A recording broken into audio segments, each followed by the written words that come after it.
Françaises, Français, mes chers compatriotes, notre pays, comme le reste du monde, vit des temps difficiles, du fait d'une attaque bactériologique qui a été lancée par le régime qui dirige illégitimement la Chine et qui est la principale menace pour les libertés dans le monde, le Parti communiste chinois.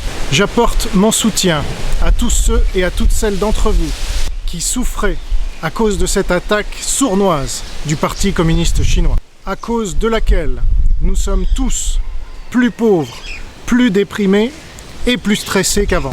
Je salue ici la mémoire des 32 000 Français qui ont été déjà tués par cette attaque, ainsi qu'à tous ceux dont on découvrira dans les mois et les années à venir qu'ils ont été tués également, et tous ceux qui vont continuer à en mourir dans les semaines et les mois qui viennent. La France a été attaquée par une puissance étrangère. Nous sommes donc en guerre, non contre un virus, mais contre ladite puissance étrangère. En tant que patriote français qui ai vécu toute ma vie en France, j'ai estimé qu'il était de mon devoir de prendre mes responsabilités et de réagir pour défendre notre pays. Mon devoir est de vous dire la vérité. Suite à cette attaque, l'État français est officiellement devenu communiste. C'est l'URSS sans les goulags. L'État français a désormais la même emprise sur notre pays que l'État soviétique avait sur l'URSS. Les confinements arbitraires succèdent aux mesures liberticides de toutes sortes qui achèvent ceux que la pandémie n'avait pas tués. Avant cette attaque, il n'y avait déjà plus d'élections libres. En effet, les responsables politiques ont imposé au peuple le traité européen auquel le peuple avait dit non par référendum en 2005. Ils ont dès lors tué la démocratie.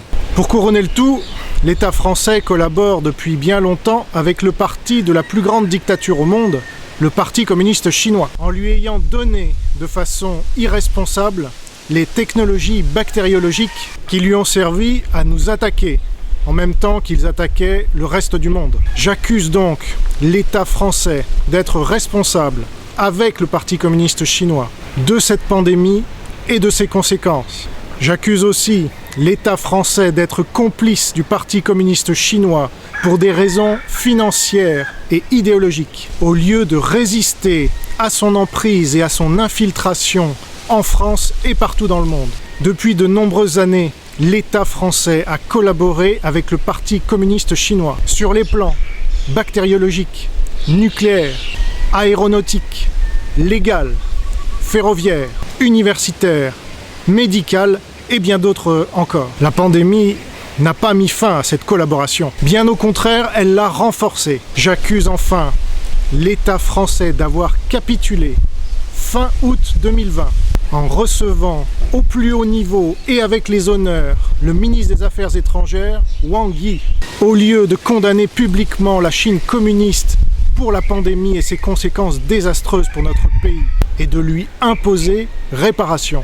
Après mûre réflexion, j'ai décidé que la seule réponse à cette triple accusation résidait dans la création d'une nouvelle France libre, qui, sur le modèle de la France libre créée par nos glorieux aînés, a pour but de continuer le combat contre l'ennemi, et ce jusqu'à la libération. Cette nouvelle France libre rassemble les Françaises et les Français, qui désignent le communisme en général et le Parti communiste chinois et ses alliés en particulier comme principal ennemi. La France a perdu une bataille, mais elle n'a pas perdu la guerre. Nous sommes à nouveau au cœur d'une guerre mondiale. Et la nouvelle France libre sera l'allié indéfectible de toutes les forces anticommunistes dans le vaste monde jusqu'à la victoire finale. Notamment le nouvel État fédéral de Chine de Miles Guo, qui s'est créé il y a peu pour remplacer le Parti communiste chinois et établir un État de droit en Chine. La nouvelle France libre les salue et leur souhaite de réussir dans leur mission sacrée. Pour ce qui est de la nôtre, nous avons besoin de tous les patriotes français, d'où qu'ils viennent et quels que soient leurs engagements passés, tant que le communisme est leur principal ennemi. La France ne restera pas communiste et elle ne deviendra jamais une copie de la Chine communiste. Ensemble, nous rétablirons la démocratie en France et nous rétablirons les libertés fondamentales. Notre armée est numérique, notre volonté est de faire et notre ambition est française. Rejoignez la Nouvelle France Libre sur nouvellefrancelibre.com. Défendez la France éternelle, la France des rois et des présidents, la France qui est encore respectée partout dans le monde, la France qui a 2000 ans. La France a besoin de vous, soyez au rendez-vous de l'histoire. Il est temps de dire non aux nouveaux collabos et à leurs maîtres de Pékin. Nous devons faire tomber le Parti communiste chinois et ses collaborateurs de l'État français. Vive le Christ Sauveur, vive la Nouvelle France libre!